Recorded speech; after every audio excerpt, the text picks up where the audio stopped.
ये बजट अमृत काल का एक महत्वपूर्ण बजट है। हमें 5 साल का जो अवसर मिला है, आज का बजट हमारे उन 5 साल के कार्य की दिशा भी तय करेगा। और ये बजट 2047 जब आजादी के 100 साल होंगे, तब विकसित भारत का जो हमारा सपना है, उस सपने को पूरा करने की मजबूत नींव वाला बजट लेकर के हम कल देश के सामने आएंगे। हर देशवासी के लिए एक गर्व की बात है कि भारत बड़ी इकोनॉमी वाले देशों में सबसे तेज गति से आगे बढ़ने वाला देश है। गत 3 वर्षों में लगातार 8% ग्रोथ के साथ 8% ग्रोथ के साथ हम आगे बढ़ रहे हैं, हम ग्रो कर रहे हैं। आज भारत में पॉजिटिव आउटलुक, इन्वेस्टमेंट और परफॉर्मेंस एक प्रकार से अपॉर्चुनिटीज की पीक पर है। ये अपने आप में भारत की विकास यात्रा का एक अहम पड़ाव है। साथियों,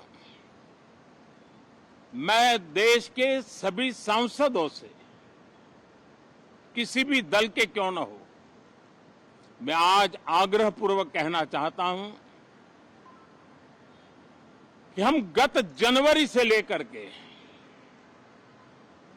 हम लोगों के पास जितना सामर्थ्य था, उस सामर्थ्य को लेकर के जितनी लड़ाई लड़नी थी लड़ ली।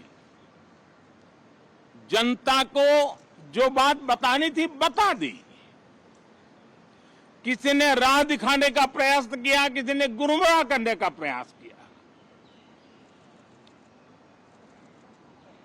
लेकिन अब वो दौर समाप्त हुआ। देशवासियों ने अपना निर्णय दे दिया। अब चुने हुए सभी सांसदों का कर्तव्य है, सभी राजनीतिक दलों की विशेष जिम्मेवारी है